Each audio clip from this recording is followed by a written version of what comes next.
The late morning light streamed through the tall windows of Fiona's studio, bathing the room in a honeyed glow. Dust motes danced in the air, caught in the golden shafts of sunlight, as soothing instrumental music hummed softly in the background. Fiona sat at her workbench, her elbows resting on the worn pine surface, her brow furrowed in quiet concentration. In her hands, a delicate silver band glinted as she carefully affixed a tiny sapphire to its setting. Her fingers, nimble and steady, moved with the practiced ease of someone who had spent years honing her craft.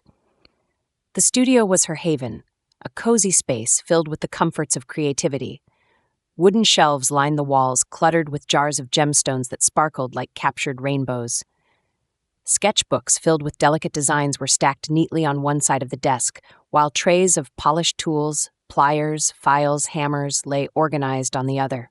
A faint scent of lavender lingered in the air from the candle she always lit to start her day. The soft hum of the city drifted through the open window, mingling with the chirping of sparrows perched on the fire escape. Fiona leaned back for a moment, holding the nearly finished ring up to the light. A small smile tugged at her lips as she admired the way the sapphire caught the sun, scattering tiny flecks of blue across the tabletop.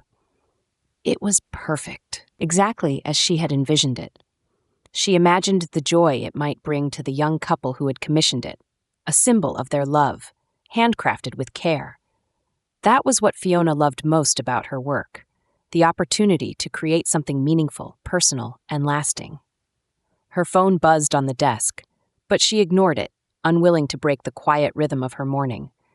This was her favorite time of day, the hours when the world outside felt distant and her focus was entirely on her craft. Outside these walls, her life was predictable, almost scripted, a steady routine of familiar faces, polite conversations, and quiet evenings spent with a mug of tea and a good book. But here in her studio, her world shimmered with color and possibility. She reached for her pencil and sketch pad, flipping to a blank page. As she sketched, the outline of a necklace began to take shape, a cascading design of aquamarines and silver, inspired by ripples in water. Her thoughts wandered as she worked, her pencil gliding across the page.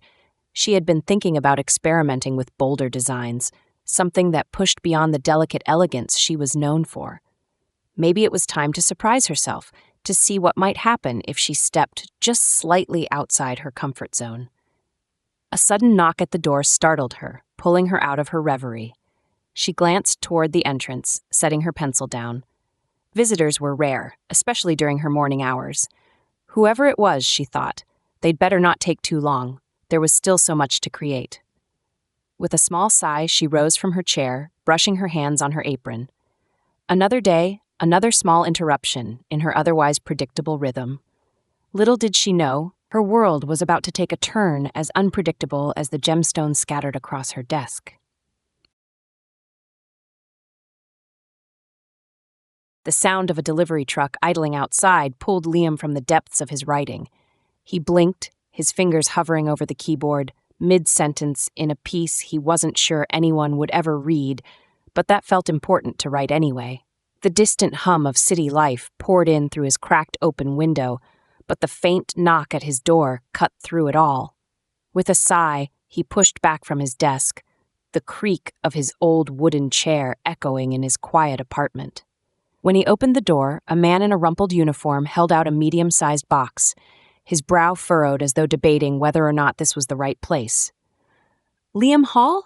the delivery man asked, shifting his weight as he glanced at the clipboard in his hand. "That's me," Liam replied, his voice thick from hours of solitude and caffeine. He took the box, frowning slightly at its unexpectedness. He hadn't ordered anything, not recently anyway. "Enjoy," the man said with the weary indifference of someone who had already delivered 50 packages that morning. Without waiting for further questions, the man turned and disappeared down the hallway, leaving Liam standing in the warm light filtering through the doorway. Closing the door behind him, Liam carried the box to his kitchen table and grabbed a pocket knife from the counter. The box was surprisingly heavy, but handled with care, its edges pristine and its tape neatly sealed. He hesitated for a moment, curiosity mingling with a faint unease. There was no return address on the label, just his name and apartment number in bold black ink. The blade sliced cleanly through the tape. He folded back the flaps and stared. Inside, nestled in layers of soft packing material, was a glittering collection of gemstones. Even in the dim light of his kitchen, they shimmered like tiny stars. Deep blue sapphires, fiery garnets, and pale aquamarines winked up at him, along with others he couldn't name but whose beauty was undeniable. They looked like they belonged in a display case at a museum, not in a cardboard box on his table. "What the?" he murmured, leaning closer. He reached in, lifting one of the gemstones, a small, perfectly round emerald in the palm of his hand. It felt cool and impossibly smooth, like holding a drop of frozen sunlight. His mind raced. This wasn't just some mix-up with an online order. These stones had value, significance. He could feel it, even without knowing their full story. A small envelope lay at the bottom of the box, partially hidden beneath the padding. Setting the emerald down, he plucked the envelope free, his pulse quickening. He opened it and skimmed the note inside. Fiona Harper Designs, it read in elegant script. Custom Jewelry Studio. Fiona, the name sounded familiar. He frowned, running a hand through his messy hair, and then it clicked. Fiona was his sister's friend, the one who always talked about her jewelry-making business whenever she stopped by for coffee. Realization dawned. The gems weren't meant for him. Of course, they weren't. He let out a short laugh, shaking his head at the absurdity of it all. Still, he couldn't deny the strange pull they seemed to have, as though each stone carried a piece of someone's story. "Guess I'll have to fix this," he muttered, glancing back at the note. Fiona Harper Designs. He'd return them, sure, but maybe he'd take his time. Fiona stood outside the apartment building, clutching the address scrawled on a scrap of paper in one hand and her phone in the other. The city buzzed around her, the ever-present hum of cars and snippets of passing conversations weaving a chaotic symphony. She glanced up at the building, nondescript but with a kind of quiet charm, and took a breath. She hated unplanned encounters, especially with people she barely knew. Liam Hall, her best friend's brother. She'd met him a handful of times, enough to remember his scruffy hair and a tendency to hover in the background at gatherings, yet not enough to know how this interaction might go.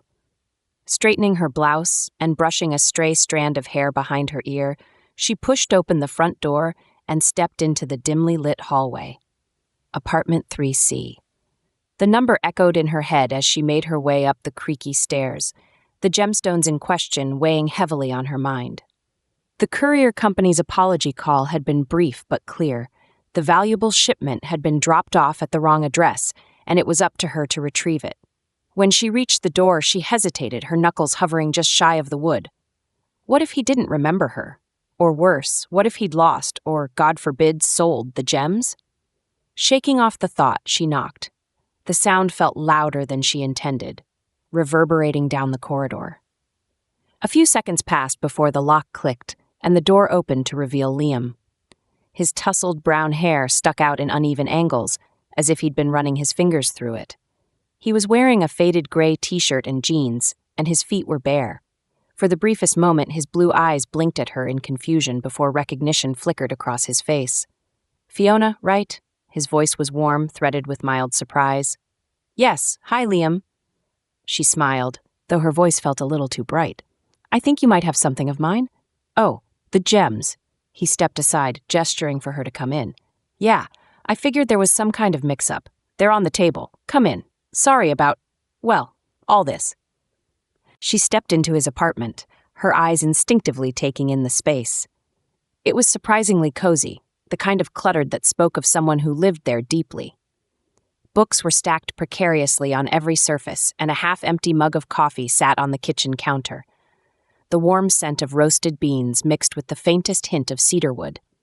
Liam moved toward a small table by the window, where the box of stones sat open. He paused, rubbing the back of his neck. "I might have peeked inside. I didn't know what it was at first." Fiona walked over, catching sight of the shimmering gems nestled in their packing material. Her shoulders relaxed. "I can't blame you. They're beautiful, aren't they?" He grinned, a sheepish tilt to his mouth. "Yeah, I've never seen anything like them. You work with these every day?" "They're my life." She smiled softly, lifting one of the aquamarines to inspect it. You didn't lose any, did you? Not a single one, he said, holding up his hands in mock surrender. Scout's honor.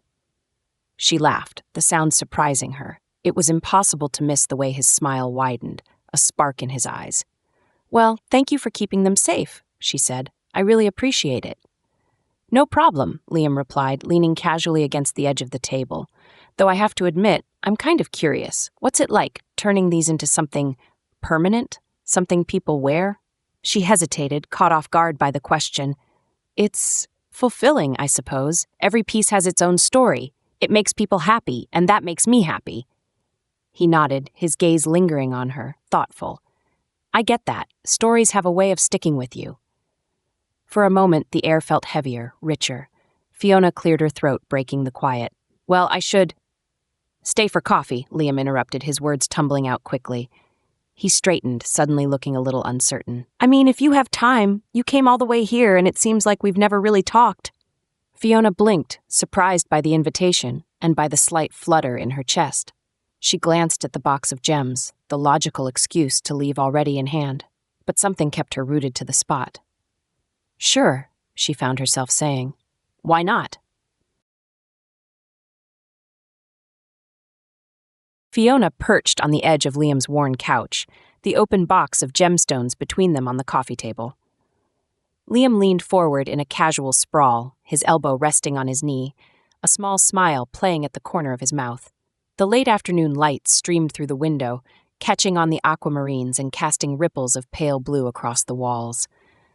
The room felt warm, settled, as though the chaos of the mistaken delivery had melted into something unexpectedly easy. So, Liam said, tilting his head and picking up a small garnet between his fingertips, holding it up to the light. Do you ever name these things? Like this one. This one would definitely be called, the fiery pebble of doom. Fiona snorted, unable to stop the quick burst of laughter. That is, quite possibly, the worst name I've ever heard for a gemstone. Okay, he grinned, leaning back and holding up a hand in mock surrender. You're the artist, you name it. She raised an eyebrow, her lips twitching as she tried to suppress the smile tugging at them. How about eternal flame? See, now that's unfair, he said, pointing at her and shaking his head. You're too good at this. You're going to make me look bad in my own apartment. Your apartment full of genius names like Fiery Pebble of Doom? She teased, unable to resist. He laughed, the sound warm and unguarded, and for a moment she found herself studying him. Not just his tousled hair or the way his blue eyes crinkled at the corners when he laughed, but the way his presence seemed to fill the room with an unexpected kind of ease. It was disarming. Well, he said, setting the garnet down and gesturing toward the box. They're all here, exactly as they arrived. No fiery pebbles harmed in the making of this mix-up. Her smile softened. Thank you for keeping them safe. Honestly, when I heard they'd been delivered to the wrong address, I was panicking. I thought they might have just vanished. Vanished? He feigned offense, pressing a hand to his chest. What kind of reckless, shady thief do you think I am? Oh, I don't know. She cocked her head, pretending to study him. I did hear some questionable things from your sister. His eyes widened in mock horror. Betrayed by my own blood. What did she say? She said you're a writer. Fiona grinned, her tone teasing. Those are a pretty shifty bunch. Liam laughed, shaking his head. Fair point. We're always lurking in the backgrounds of social gatherings, eavesdropping for inspiration. You probably shouldn't trust me. Noted, she said, her grin matching his. I'll watch my back. The shared laughter faded into a quieter moment, but the silence wasn't awkward. It was comfortable, the kind of quiet that felt like an extension of the conversation rather than its absence. Fiona glanced at the gemstones, their colors glinting like tiny prisms of light, and then back at Liam, who was studying her with a curious expression. You know, he said after a beat, his voice lower, less playful, it's kind of amazing. The way you see these stones, not just for what they are, but for what they could be. That's rare. Fiona blinked, caught off guard by the sincerity in his voice. I guess it's just the way my mind works, she said softly. I like to think about possibilities, where things could go, who they could belong to. Liam nodded, his gaze steady. That's a good way to be.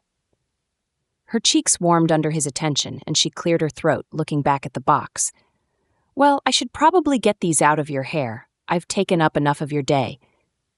Hey, he said, smiling as he stood up. If all mix-ups were like this, I'd order the wrong package every day. She laughed, shaking her head, and as she gathered the box, she couldn't help but feel the faintest tug of something new, a thread of connection, unspoken but undeniably there. The air was thick with the warm aroma of sizzling spices, roasted garlic, and the sweet tang of citrus, mingling with the hum of conversation and bursts of laughter from the crowd. Fiona adjusted the strap of her crossbody bag and glanced around, her eyes sweeping over the colorful stalls that lined the cobblestone square. String lights zigzagged above her, twinkling faintly in the early evening light. The Food and Wine Festival was in full swing, a vibrant celebration of flavors and cultures, and though she'd been looking forward to it for weeks, she couldn't shake the nervous flutter in her chest. She spotted Liam leaning casually against a lamppost near a stall advertising Mediterranean flatbreads. He was scanning the crowd, one hand tucked into the pocket of his jeans, the other holding a small glass of something golden and fizzy. When his gaze landed on her, a slow smile spread across his face, and he raised his glass in a mock toast. "You made it," he called out as she approached, the warmth in his voice cutting through the din of the festival. "I told you I would," she replied with a teasing lilt, trying to mask the strange mix of excitement and apprehension at seeing him again. It had been a few days since the gemstone mix-up, but the memory of their easy banter and the unexpected comfort in his presence still lingered in her mind. "Well, I wasn't sure if jewelry makers were allowed to have fun," he joked, stepping away from the lamppost to meet her. "Oh, we're allowed," Fiona said, her lips curving into a smile. "We just prefer to do it in small doses." Liam laughed, the sound rich and unguarded, and then gestured toward the row of stalls. "So, where do we start? You've got the refined palate here. I'm just a guy who survives on coffee and whatever's close to the expiration date." She rolled her eyes, but her smile widened. "I don't know if I'd call my palate refined, but I did map out the must-try stalls based on reviews." She pulled a folded event guide from her bag and handed it to him. "I highlighted the good ones." Liam unfolded the paper and raised an eyebrow. "You highlighted them? Wow, you weren't kidding about small doses of fun." "Hey, I take food seriously," she said, crossing her arms in mock indignation. "You'll thank me when you're eating the best paella of your life." "Point taken," he said, holding up his hands in surrender. He glanced at the map, then back at her. "Paella, huh? Lead the way." The two of them wove through the throngs of festival-goers, pausing occasionally to peek at artfully arranged displays of cheeses, candied nuts, and glistening chocolates. The paella stand was tucked into a corner of the square, its massive cast-iron pan simmering with saffron rice, shrimp, mussels, and vibrant red peppers. The vendor handed them each a small paper bowl, and they found a spot near a fountain to sit and savor the dish. "So," Liam said between bites, "what got you into jewelry making? Or was it just a natural step after becoming a professional highlighter enthusiast?" Fiona laughed, shaking her head. "Actually, I started out wanting to be a painter, but I realized I liked working with my hands, like really working with materials, shaping them into something tangible. Jewelry felt more grounded, I guess, more personal. Every piece tells a story." He nodded thoughtfully, twirling his fork through the rice. "Makes sense. I can see that about you. You seem like someone who's always looking for the story." Fiona blinked, surprised by the observation. "I guess I am," she admitted, her voice softer. "What about you? What made you want to write?" Liam leaned back, his expression turning introspective. "I think it's the same thing, really. Stories connect people. They let you step into someone else's shoes for a while. Plus, I'm terrible at math, so my options were limited." She laughed again, the sound coming easier now. "I'll remember that the next time someone calls you brilliant." "Please do," he said, grinning. "It keeps me humble." They fell into a rhythm as they explored the festival, stopping to sample everything from tangy ceviche to delicate macarons. Liam insisted on trying the spiciest hot sauce at a chili stall, and Fiona doubled over laughing as his face turned bright red and he fumbled for his water bottle. At a wine tasting booth, they debated the merits of a smoky red versus a crisp white, playfully accusing each other of having no taste. As the evening deepened, the crowd thickened, and a small stage near the center of the square came alive with music. A local band strummed the opening chords of a lively folk tune, and couples began to dance in the open space in front of the stage. Fiona and Liam lingered at the edge of the crowd, watching the dancers twirl under the string lights. "You ever dance?" Liam asked, glancing at her. Fiona smirked. "Not unless I want to embarrass myself." "Come on," he said, holding out a hand. "It's a festival. No one's paying attention." She hesitated, but the playful challenge in his eyes was hard to resist. With a resigned sigh, she slipped her hand into his, letting him lead her into the makeshift dance floor. The music was fast and spirited, and they stumbled through the steps, laughing as they bumped into each other and the occasional passerby. Liam spun her clumsily, and Fiona nearly tripped over her own feet, but she was laughing too hard to care. When the song ended, they were both breathless, their faces flushed from exertion and laughter. They stepped off the dance floor, and Liam gestured toward a nearby bench. "Truce?" he asked, his voice still light with amusement. "Truce," Fiona agreed, collapsing onto the bench beside him. For a moment, they sat in comfortable silence, watching the crowd and the flicker of the festival lights. "This is nice," Fiona said finally, her voice quiet but content. Liam turned to her, a soft smile tugging at his lips. "Yeah," he said. "It is." The night had settled in, wrapping the festival in a blanket of twinkling string lights and the soft glow of vendor stalls. The once vivid orange and pink hues of the sunset had faded into a deep navy sky scattered with faint stars. The crowd had thinned just enough to make breathing easier, but the lively hum of chatter, laughter, and clinking glasses persisted, creating a soundtrack to the evening. Fiona and Liam walked side by side, their pace unhurried. The festival map, long forgotten, crumpled in Liam's back pocket. Fiona balanced a small cone of lavender honey gelato in her hand, its delicate sweetness melting lazily down the side. Liam carried a paper cup of spiced mulled wine, the rising steam curling in the cool night air. They had drifted into quieter corners of the festival, away from the bustling main square, where the music still played faintly in the distance. "So," Liam said, breaking the silence as they passed a booth selling hand-woven scarves, "tell me something about you that I don't already know." He glanced sideways at her, his blue eyes catching the golden light from a nearby lantern. Fiona tilted her head, considering the question. "You already know that I'm a jewelry maker who takes food festivals way too seriously." "True," he said, smirking. "I feel like there's more to uncover, though, something unexpected." She laughed softly, looking at him over the rim of her gelato cone. "Let's see. When I was 8, I tried to make my own jewelry out of paper clips and buttons from my mom's sewing kit. I charged my neighbors 25 cents per bracelet." Liam raised an eyebrow. "Entrepreneurial from the start, I see." "More like opportunistic," Fiona corrected, grinning. "My dad found out I'd been raiding his office supplies, and that was the end of my budding empire," he chuckled, his breath visible in the crisp night air. "I can picture it. Little Fiona with a cash box and big dreams." She shrugged playfully, looking down at her gelato. "What can I say? I've always loved the idea of creating something from nothing. That part never really changed." Liam nodded, his expression softening as he took a sip of his mulled wine. "I get that. There's something satisfying about taking an idea, just a spark, and turning it into something real, something that resonates." He paused, then added, "Though I don't think I've ever tried making art out of office supplies." Fiona laughed, the sound light and warm. "Well, you're missing out. It's an underrated medium." They turned down a quieter path lined with pop-up vendors selling handmade goods, ceramics, leather-bound journals, tiny jars of infused honey. The atmosphere here was more subdued, and Fiona's voice dropped slightly, as though matching the quiet. "All right, your turn," she said, brushing a strand of hair out of her face. "Tell me something about you, something I'd never guess." Liam hesitated, his gaze sliding away for a moment as he considered her question. "Okay," he said finally, a small self-deprecating smile tugging at the corner of his mouth. "I once wrote an entire short story inspired by a bag of stale pretzels." She blinked at him, caught off guard. "Wait, what?" "True story," he said, his grin widening. I was stuck in my apartment during a snowstorm with nothing but a bag of pretzels and my laptop.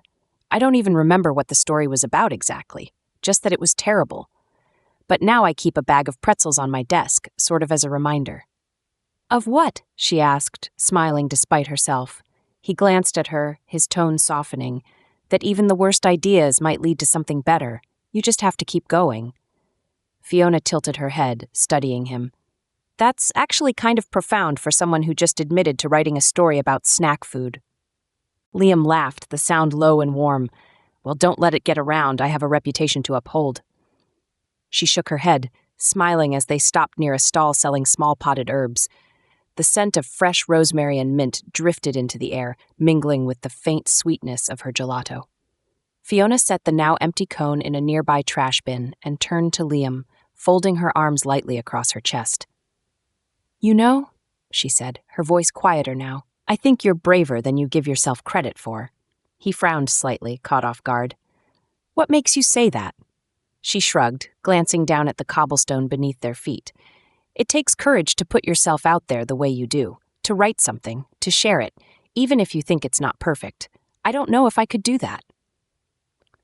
Liam's expression softened, and for a moment he didn't reply. Finally, he said, It's not always easy, but I think there's something freeing about letting go of perfection. You can't connect with people if you're too afraid to share the messy stuff. Fiona met his gaze, her chest tightening slightly at the quiet sincerity in his voice. I guess I never thought about it like that, she murmured. They stood there for a moment, the sounds of the festival a distant hum around them. A soft breeze rustled the leaves of the potted herbs, carrying with it the faint scent of rosemary. Liam smiled, breaking the stillness. So, what do you say we find that legendary paella stall you were bragging about earlier? I'm pretty sure I've worked up an appetite. Fiona laughed, grateful for the shift in tone. Lead the way, pretzel boy. As they walked off together, the distance between them seemed smaller somehow, their steps falling into a familiar rhythm. And though neither of them said it aloud, they both felt it, that quiet, growing connection, like the first thread of a story they were beginning to write together. The glow of the festival lights softened the edges of everything, casting a golden hue over the cobblestones and painting the world with warmth. Fiona and Liam had wandered toward the quieter edges of the festival again, their laughter still lingering from their latest misadventure. An ill-advised attempt at eating giant Turkish delight cubes dusted with far too much powdered sugar. Liam had sneezed mid-bite, sending a cloud of sugar into the air and leaving both of them in hysterics.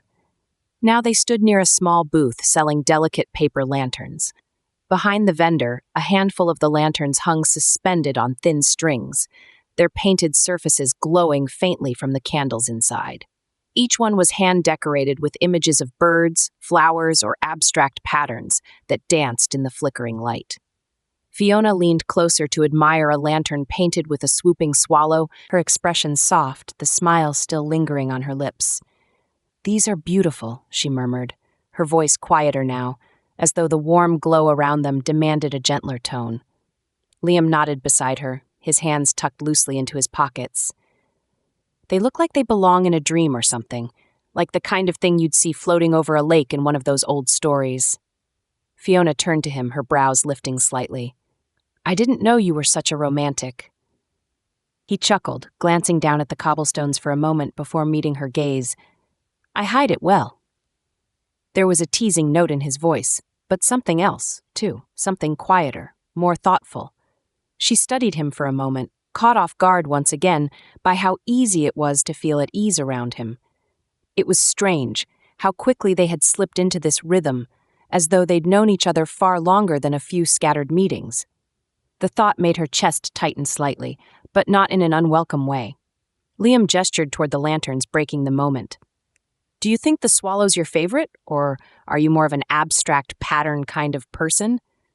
Fiona tilted her head, pretending to consider. I don't know. The swallow's lovely, but I think I like this one better. She pointed to a lantern painted with a cascade of soft blue flowers, their petals curling in delicate spirals. Liam stepped closer, studying it. Yeah, I can see that. It's understated, quietly beautiful.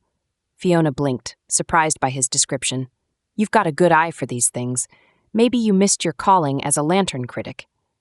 He laughed, the sound low and warm. I think I'll stick to writing, but I'll keep lantern criticism in my back pocket. Just in case. They shared an easy smile, the kind that comes with unspoken understanding. For a moment, they didn't speak, their attention drawn to the soft flicker of the lanterns around them. The noise of the festival faded slightly, as though the world had gentled just for them.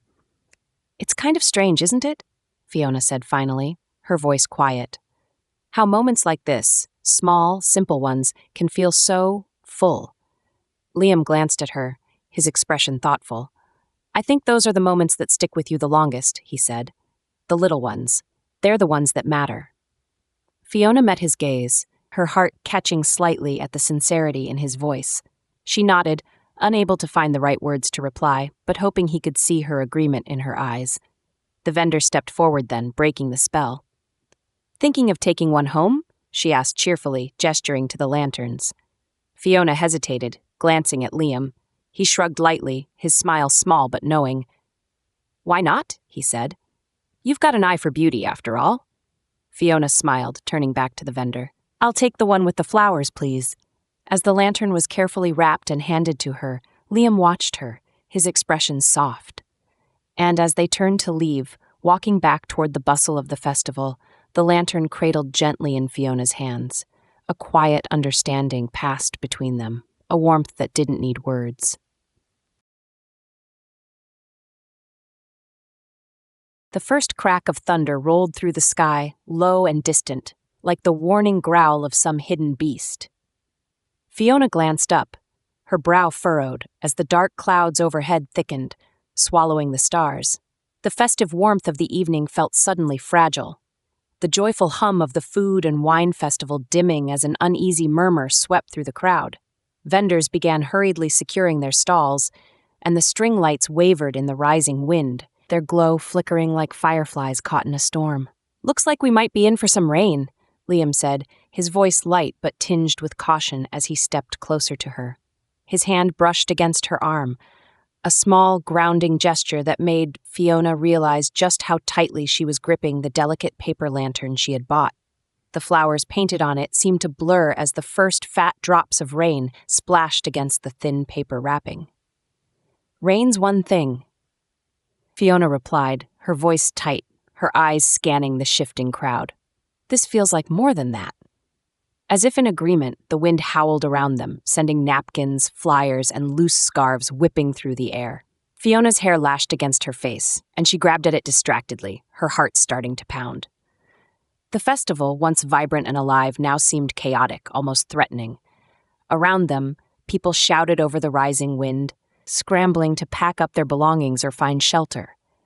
The warm glow of the lanterns and stalls was dimming, swallowed by the encroaching darkness. We need to get out of here, Fiona said, her voice louder now to rise above the noise. She glanced at Liam, her breath catching at the way his eyes had sharpened, his usual easy demeanor replaced by something steadier, more serious. Come on, he said quickly, reaching for her hand without hesitation. There's a bookstore across the square. I saw it earlier. We can wait this out there. Fiona didn't argue. The warmth of his hand in hers cut through the cold prickle of fear spreading through her chest as the storm tightened its grip on the city.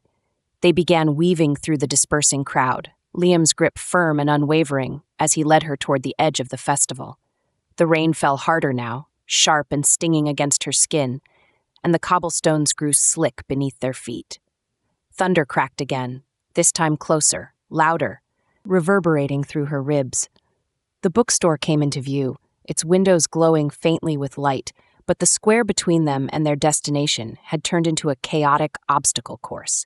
A vendor's canopy flipped inside out, the metal frame skidding across the ground, and Fiona barely managed to dodge it. Her lantern slipped from her grasp, tumbling away into the storm. She let out a frustrated sound, but Liam tugged her forward, his voice steady but urgent. Forget it! We've got to keep moving. They pushed through the chaos together, Liam shielding her from the worst of the wind as they made their way across the square. By the time they reached the bookstore, rain was streaming down their faces, soaking through their clothes and chilling them to the bone. Liam threw open the heavy wooden door, and they stumbled inside, breathless and dripping water onto the tiled floor. The space was dimly lit, the power flickering but holding, and the scent of old paper and damp air filled Fiona's lungs. A handful of other festival-goers had sought refuge there as well, huddled in small groups near the shelves. The storm raged outside, the rain hammering against the windows as though it wanted to break through. Fiona leaned against a wooden column, pressing her palm to her chest to steady her breath. Her heart hammered, and her pulse hadn't yet slowed from the sprint or the fear that gripped her. Liam was beside her in an instant, his hands on her shoulders, his face full of concern. "You okay?" he asked, his voice quieter now but no less steady. She nodded, though she wasn't entirely sure if it was true. "Yeah, I think so. That—" She gestured vaguely toward the window, where lightning illuminated the streets in brief, jagged flashes. "That came out of nowhere." "Sometimes they do," he said softly, his hands sliding down her arms before dropping to his sides. "But we're safe now." Safe. The words settled over her like a blanket, easing some of the tension in her chest. She took a deep breath, her eyes meeting his. His hair hung in rain-soaked strands over his forehead, and his shirt clung to him, but his expression was calm, reassuring. She wanted to tell him how much she appreciated it, his steadiness, the way he'd instinctively taken charge, but the words tangled in her throat. Instead, she said, "I'm sorry about the lantern." Liam blinked, then laughed softly, shaking his head. "You're apologizing for that? Fiona, it's a lantern. Who cares?" She shrugged, a small, sheepish smile tugging at her lips. "I guess it just felt special somehow." "It was," he said, his voice quieter now, "but it's not what matters." Before she could reply, another loud crack of thunder shook the building, and the lights flickered, plunging them into brief darkness before surging back to life.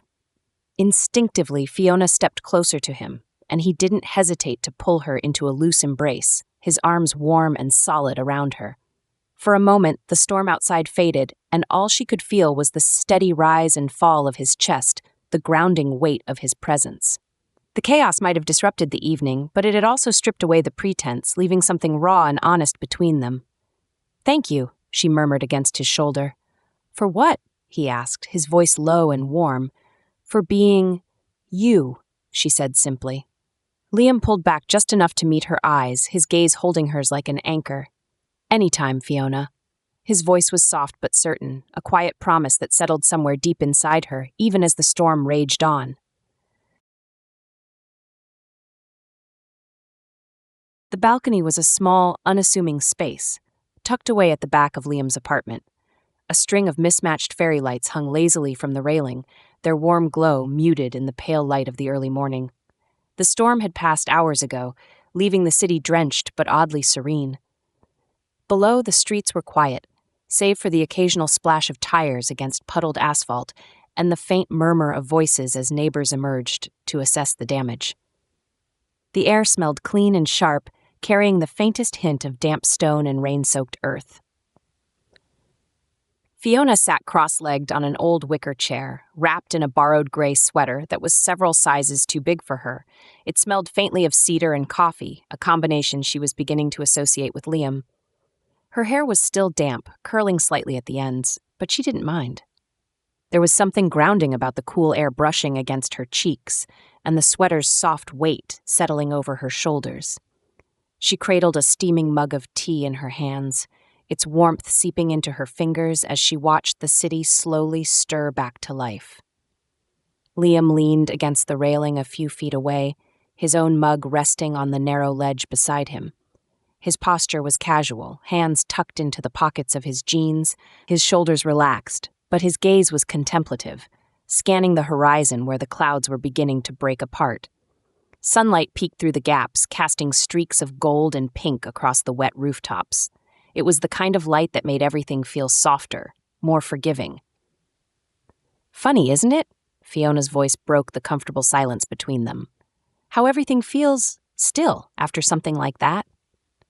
Liam turned his head, his blue eyes catching the soft glow of the morning light. "Yeah," he said, his voice low, thoughtful. "Like the city's holding its breath, waiting to see what happens next.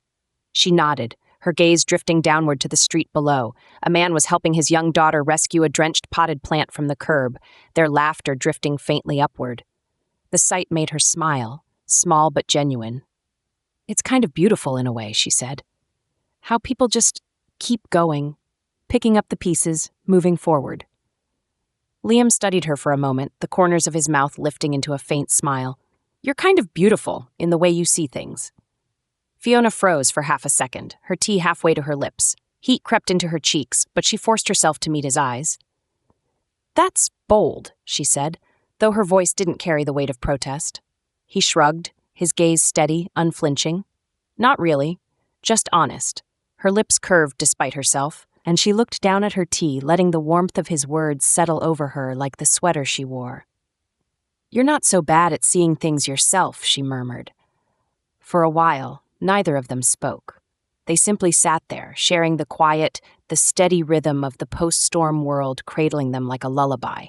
The city would recover, life would go on, and uncertainty would remain. But right now, on that small, rain-washed balcony, none of it seemed to matter.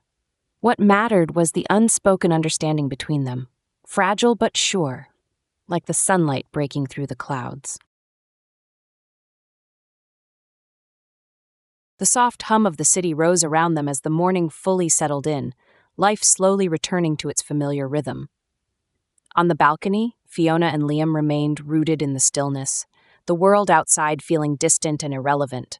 The borrowed sweater draped over Fiona's shoulders slipped slightly as she shifted in her chair, her gaze drifting toward Liam. He was quiet, leaning against the railing, his eyes fixed on the horizon, where the sun now stretched golden fingers across the recovering city. She cleared her throat, the sound small but cutting through the silence. "I never thought," she began, her voice tentative, "that a delivery mix-up would lead to all of this." Liam turned to look at her, his lips curling into a faint, lopsided smile. "Life's funny like that. It never sticks to the plans we make." Fiona nodded, her fingers tightening slightly around her mug. "I've always been one for plans, predictability, knowing what's next, but lately," she paused, searching for the words. "Lately, I've been thinking maybe I've been holding on too tightly. Maybe the unexpected isn't so bad." Liam stepped closer, the softness in his gaze grounding her. "The unexpected brought us here," he said simply, his voice low, steady. "And here feels right." She blinked, her breath catching at the quiet certainty in his tone. "It does," she whispered, letting the words hang between them, fragile and unguarded. He reached for her hand, his fingers threading through hers with quiet ease. "Then let's see where it takes us," he said. "No plans, no guarantees, just us, together." Fiona smiled, her chest tightening with something that felt like hope. "Together," she echoed, the word carrying the weight of her heart.